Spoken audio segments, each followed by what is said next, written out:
Hello दोस्तों, नमस्कार सभी को। आपने सुंदरकांड तो सुना ही होगा। सुंदरकांड आज एक ऐसी सत्य घटना पे आधारित एक कहानी लेके आया हूँ जो मेरे गुरु ने सुनाया है। और ये जिसकी कहानी है वो आज भी जिंदा है हमारे गांव में। एक ऐसा पंडित जो दूसरे घर में जाके सुंदरकांड का पाठ करता था। उसे दूर दूर से लोग बुलाते थे सुंदरकांड पाठ करवाने के लिए। वो दूसरे घर में जाता और सुंदरकांड का पाठ करता और उसी से उसके घर परिवार का रोजगार मतलब खाना खर्चा चल ही रहा था। दिन बीतते गए और सब नॉर्मली चल रहा था। वैसे तो वो श्री राम जी का भक्त था, लेकिन फिर भी लोग उसे सुंदरकांड के पाठ के लिए या फिर सुंदरकांड का पाठ करवाने के लिए जाना जाता था।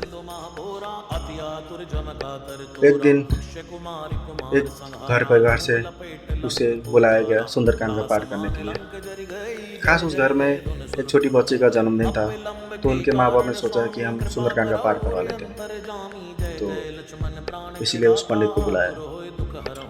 वो पंडित उधर गया और सुंदरकांड का पाठ शुरू किया। उस पंडित ने सभी प्रकार के सामान सामग्री मंगाई और पूजा पाठ शुरू किया।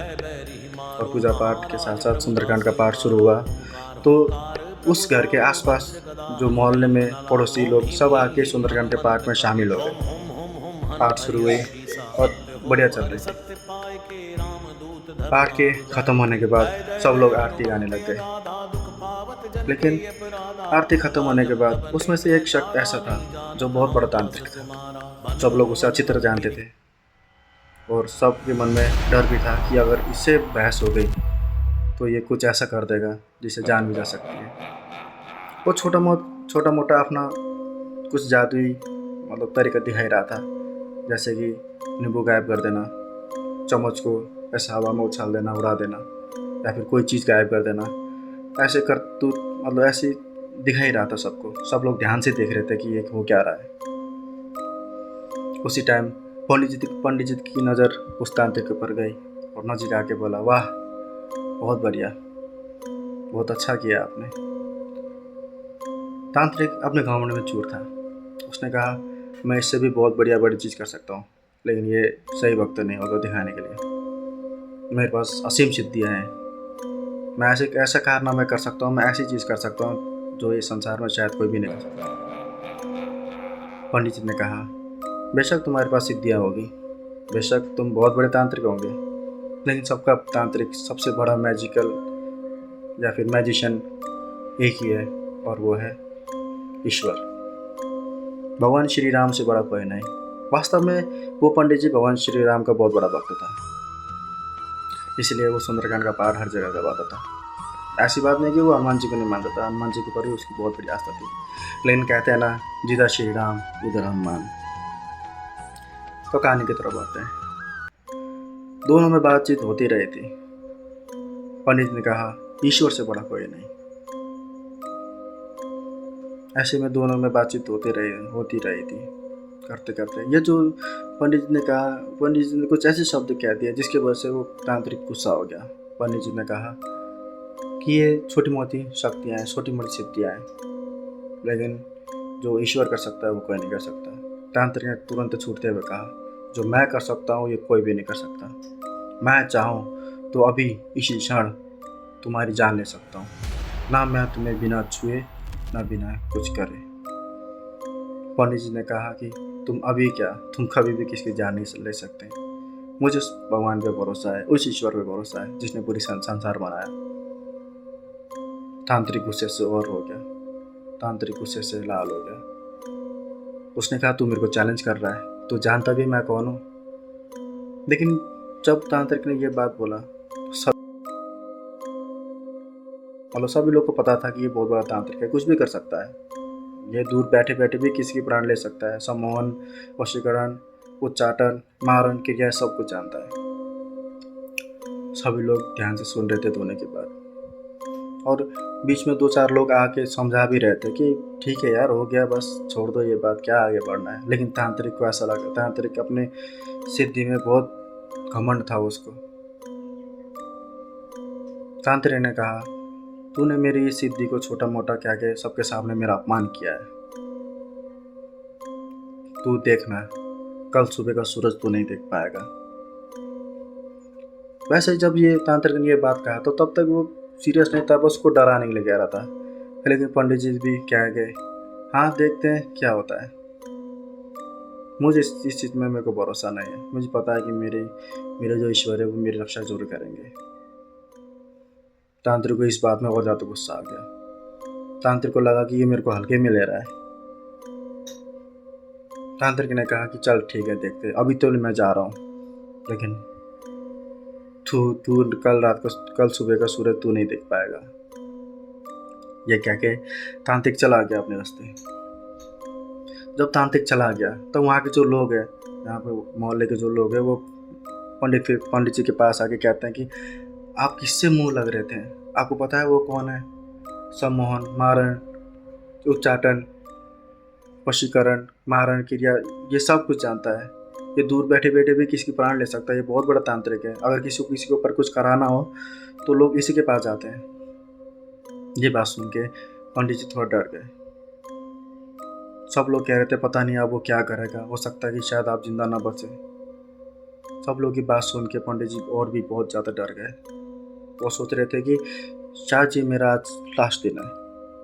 वो घर गए, खाना बनाए। शाम मतलब वो घर जाते टाइम शाम हो गया था उनको। वो घर में गए, कुछ खाना वाना नहीं खाया, घर मंदिर में गए, दिया जलाया, हनुमान जी की मूर्ति थी आगे, और उन्होंने कहा कि उन्होंने मूर्ति के आगे सब बात बताया कि हाँ भगवान ऐसा ऐसा हो गया, मैंने एक तांत्रिक को ऐसा ऐसा चैलेंज कर दिया, मेरे को मालूम नहीं था कि इतना बड़ा तांत्रिक है, और मेरे को धमकी दे के गया है कि वो मेरे को कल सुबह का सूरज देखने नहीं देगा।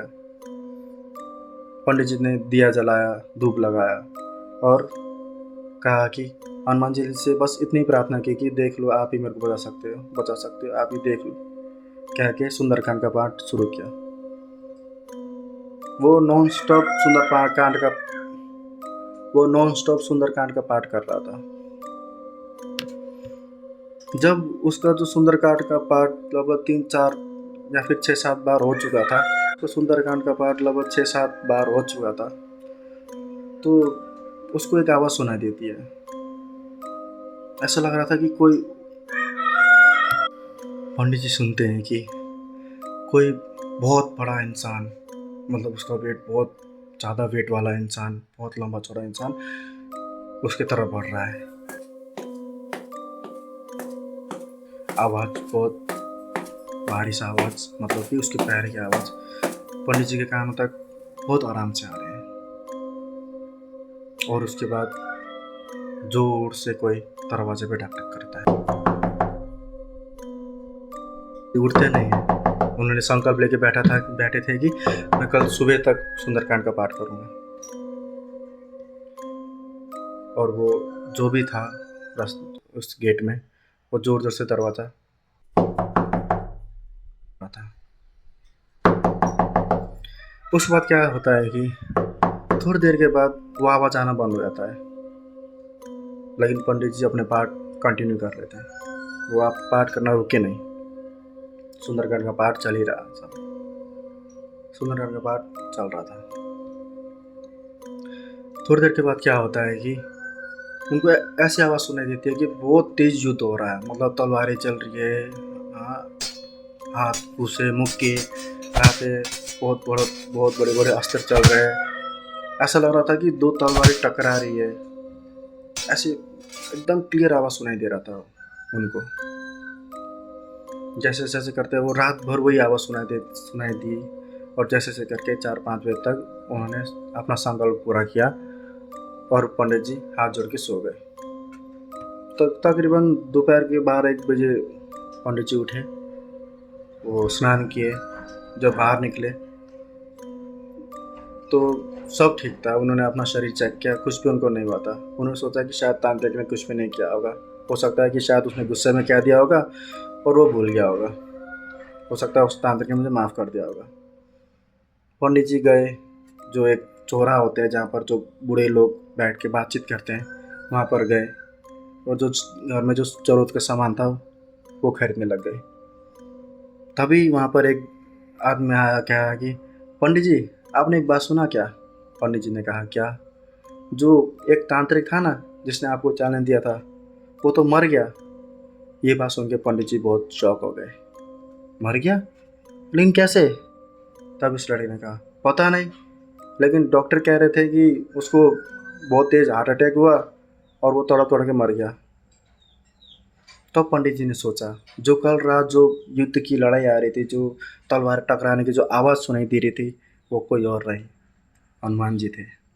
हनुमान जी खुद आके उस तांत्रिक ने तो क्रिया भेजी थी, मारने की क्रिया उसने जो की थी वो तो भेजी, लेकिन जो क्रिया है वो पलट हो गई, क्योंकि हनुमान जी खुद स्वयं आगे उसकी रक्षा करने आ गए थे।